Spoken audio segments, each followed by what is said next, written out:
When the Bolsheviks seized power in Russia in the October Revolution of 1917, one of the first administrative acts of the new revolutionary government was to transfer the capital from Petrograd, whose spirit, like its elegant architecture, belonged to Western Europe, to Moscow, at the heart of Russia and of Russian history.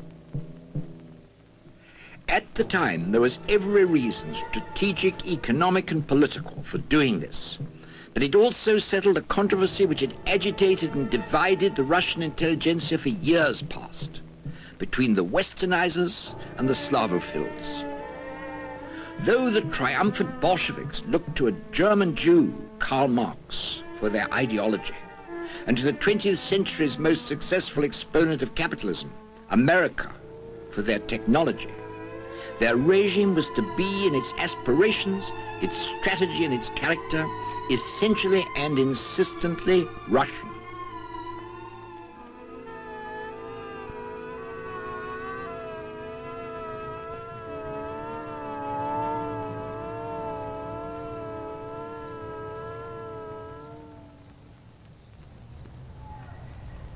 In October 1821, a second son was born to the resident doctor in this Moscow hospital, then known as the Marinskaya Hospital for the Poor.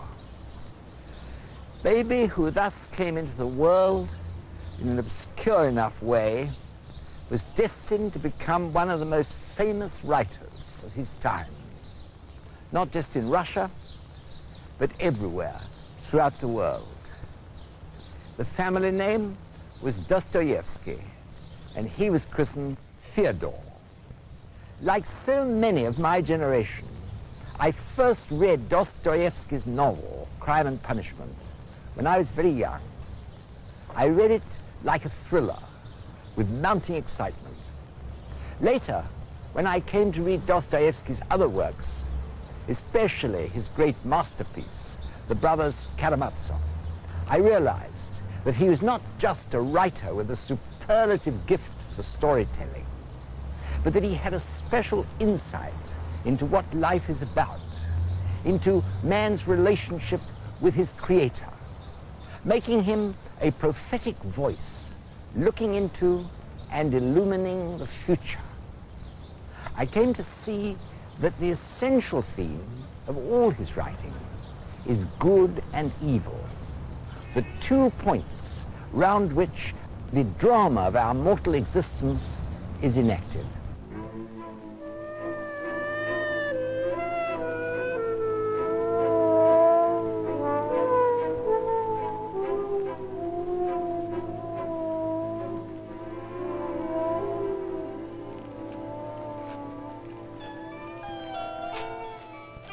The Dostoevsky family's own circumstances were decidedly somber. The father seems to have had a harsh and irascible temperament, made worse by a growing tendency to drink too much. And the mother, naturally a cheerful soul, succumbed to tuberculosis during her 9th pregnancy, when Fyodor was 15. It was the end of family life for Dostoevsky. Along with his brother Michael, he was sent off to Petersburg to prepare for early entry into the military engineering college there.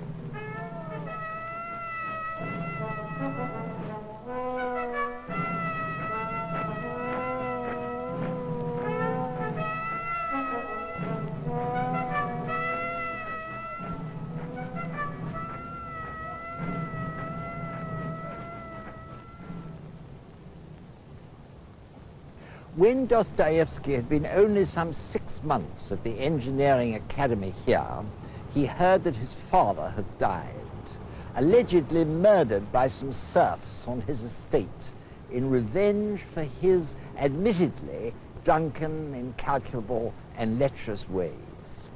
For obvious reasons, the family kept the details to themselves, even assuming they knew them with any certitude. The authorities, too, were anxious that such murders, apparently rather common at the time, should not be widely publicized. The death of his father, in circumstances so mysterious and so sinister, cannot but have affected Dostoevsky profoundly. It's even been suggested that it brought on the epileptic fits which were to afflict him for the rest of his life. Dostoevsky's 6 years at the Engineering Academy seem to have left little mark upon him. In 1844, when he was 23, he took the plunge, resigned his commission, and set up as a writer in Petersburg. A hazardous enterprise, but almost immediately successful. Poor Folk, his first published work, a study in the Gogol-Dickens style of the poor of Petersburg, was rapturously received by, among others, Belinsky, the famous critic, in whom Dostoevsky was later to see a misguided westernizer. Few writers have got off to so promising a start. Everything seemed to be set fair for a dazzling career. The Belinsky circle, like the Bloomsbury one and all such circles, was no doubt a great bore, and Dostoevsky found more exciting and, as it turned out, dangerous company in the Petrashevsky circle. This was a group of revolutionaries, all bent on overthrowing the existing social order. Inevitably, the Petrashevskyites were infiltrated by the secret police, and some 34 of them, Dostoevsky among them, he, like Shatov in The Devils, having been entrusted with the clandestine printing press, were arrested and sent off for examination.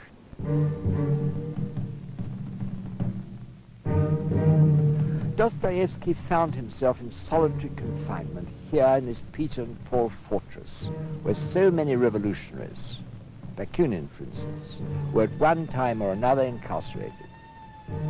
For Dostoevsky, it was the true beginning of his inner life, of the illumination out of which his great works were to come. Prisons, let it be said, have fostered far more supreme art and mystical insight than any arts council, Ministry of Culture, or other such effort in the way of governmental encouragement.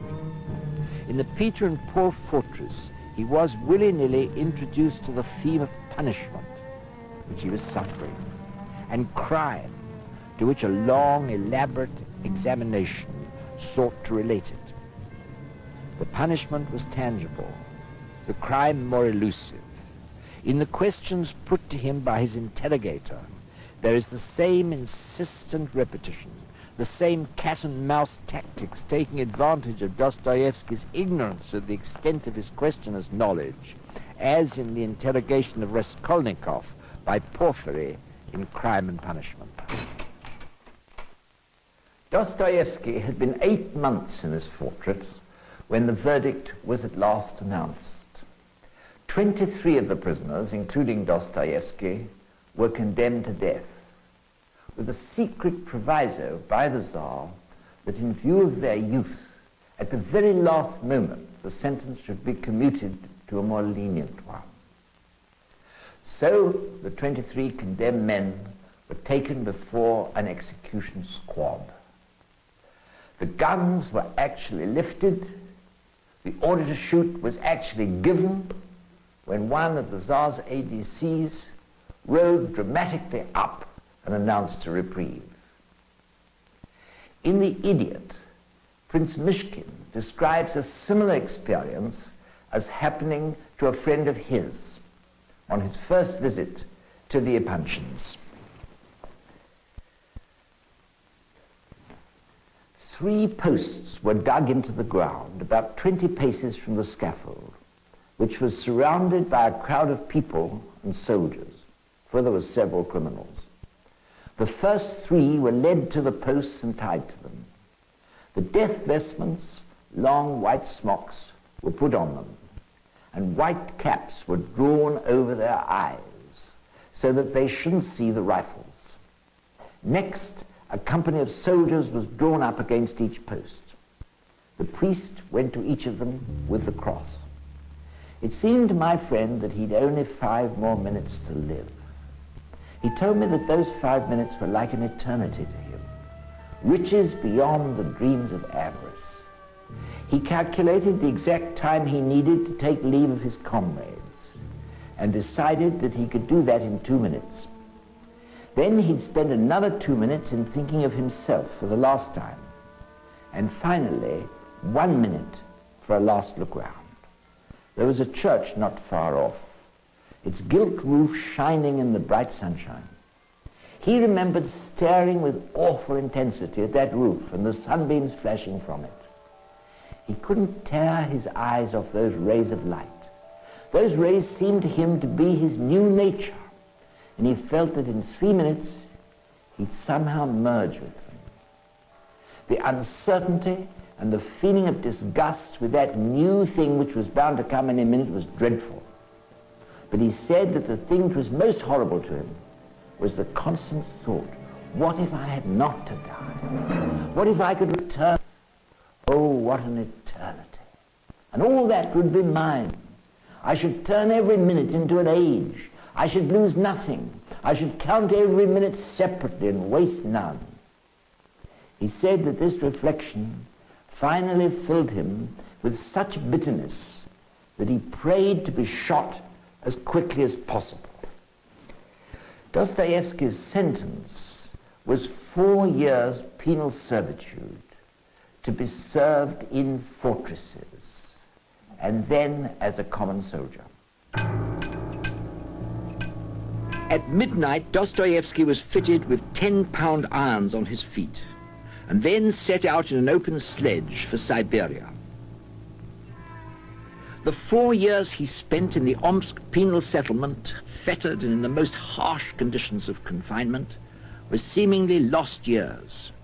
He wrote nothing and suffered much. Yet it may be doubted whether without them he would ever have been more than a gifted writer and man of his time. His own subsequent account in The House of the Dead is no more than the bare bones of the experience. The great works which follow probe and expound it.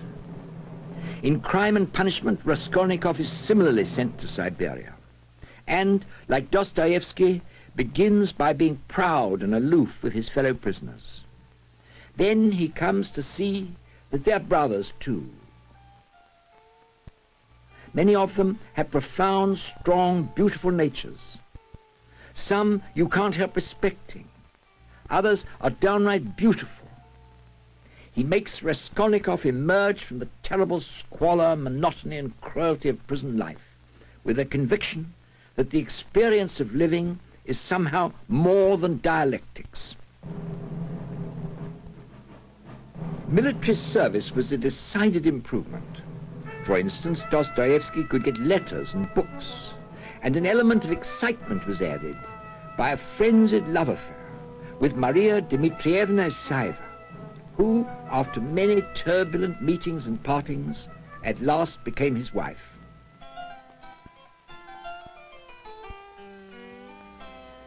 It took 5 years of maneuvering of one sort and another for Dostoevsky to be released from military service and get permission to return to Petersburg. Finally, he arrived there in December 1859, almost exactly 10 years since he left in that open sleigh for Omsk. At first, he occupied himself largely with journalistic work in collaboration with his brother Michael, overjoyed to be back in the swim, to have newspapers to read and polemics to engage in and friends to see. When, 3 months after the death of his wife Maria, Dostoevsky's brother Michael died suddenly, he was left with financial responsibility for the magazine Epoque they'd been jointly running. This involved him in chronic insolvency for years to come, but induced him to return to his true work, the first fruit being the appearance in 1866 of Crime and Punishment in serial publication.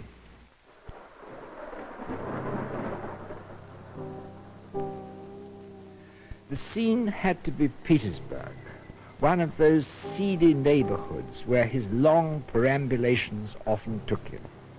Tall, shabby apartment blocks teeming with people coming and going, dark doorways and stairways. As for the crime, He found one that would suit perfectly in the newspapers. He was an avid reader of crime reports.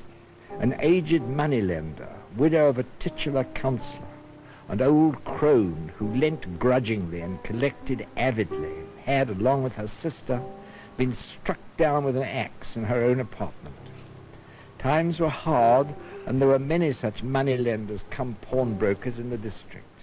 In the circumstances, a certain amount of sympathy for her assailant might be expected. He was Raskolnikov, one of Dostoevsky's great creations. His Candide, he'd long projected a Russian 19th century version, or perhaps his Faust, or his Rastignac, an aspiring hero of our time, as characteristic as Lermontov's, a down-at-heels student who never studied, slothful and penniless, a half-baked intellectual, with all the fashionable current ideologies rattling about in his mind, moody and vain, and given to violence in thought, if not in word and deed.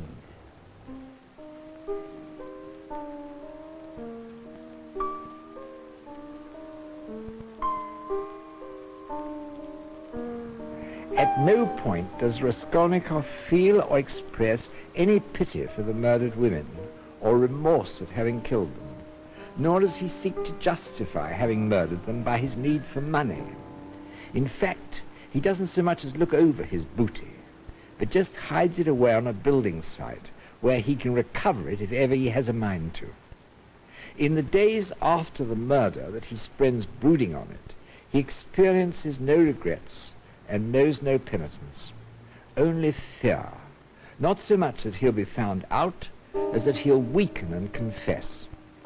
As it turns out, there's no occasion for him to confess. He's in the clear as far as the police are concerned, and yet he does confess. But to Sonia, a pathetic girl who's taken to prostitution to help support the indigent household of her drunken father, he realized that power is given only to him who dares to stoop and take it. That's why I killed the old woman. His only regret now is, he almost whimpers, that he's proved unequal to this high endeavor, and he's come to Sonia to ask what he ought to do. In the character of Raskolnikov, Dostoevsky takes us to the very ultimate in human godlessness, to the point at which man worships his own will, and thereby finds his only sanctification in its exercise, ultimately in violence, for violence's own sake. Violence in art and in literature and in entertainment. Violence in thought and in deed. Violence on the streets and on campuses. Violence in football stadiums and on the cinema and the television screen. Violence in politics and in ideologies and even in religion. I kill, therefore I am, says Raskolnikov. And even as he says it, he realizes that it was not the old hag he murdered, but himself. I did myself in at one blow, and for good, he tells Sonia. So it will be, Dostoevsky says to us, to all who follow this devil's way, whether singly or collectively.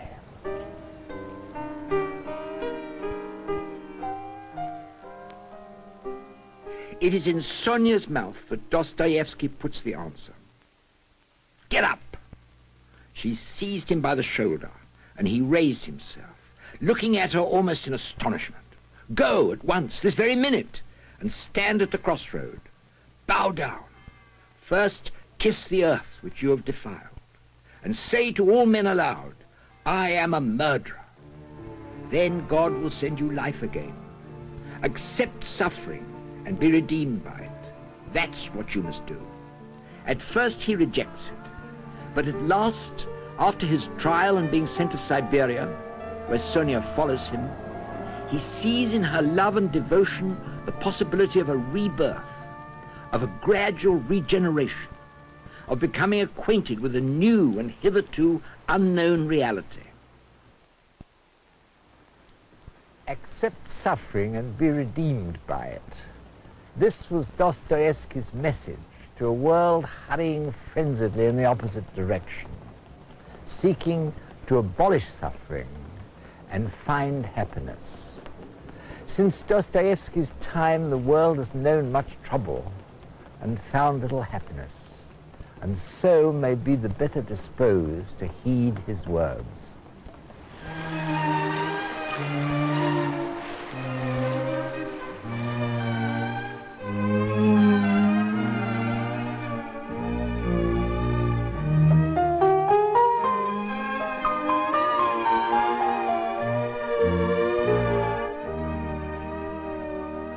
The severe financial difficulties in which his brother Michael's death involved Dostoevsky got him into the habit of retreating abroad when the pressure of his creditors became insupportable. This involved him in frequent stays at German spas, such as this one, Wiesbaden, where a casino is provided to relieve the tedium of imbibing large quantities of distasteful medicinal waters. One wonders what the blameless bourgeois dyspeptics going to and from the cure house or listening to the orchestra in the gardens made of this crazed-looking bearded Russian who'd come among them.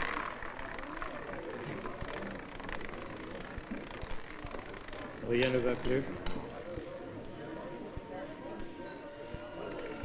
In his short, brilliant novel, The Gambler, Wiesbaden and the other spas appear as Roulettenberg, and the hero, Alexis Ivanovich, is drawn irresistibly to the tables as Dostoevsky was. It was not, however, as Alexis Ivanovich explains, just the play's excitement. He wanted the money, wanted it desperately, and wanted it to come to him in this particular way, by sheer chance, rather than by work or stratagem or calculation.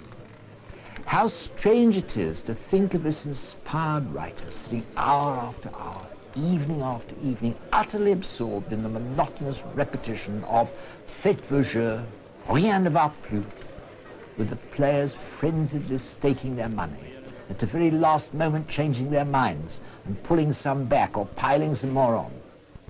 Then the announcement of the inexorable number at which the little ball has come to rest, and the agonized calculations of winnings and losses.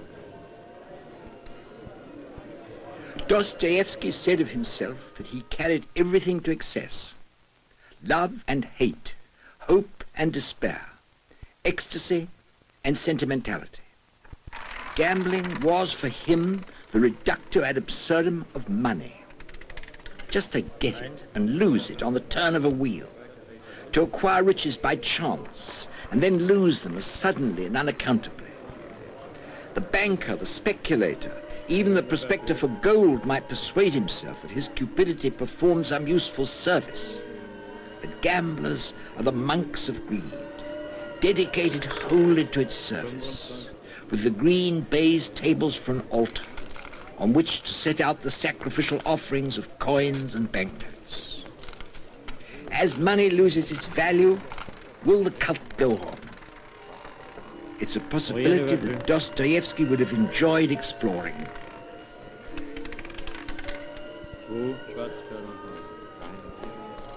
Some of Dostoevsky's most frenetic gambling excesses were associated with the most physical of his love affairs, with Apollinaria Suslova, a student who approached Dostoevsky initially in a mood of awe at his greatness, and then found him, a common campus drama, far from great in bed.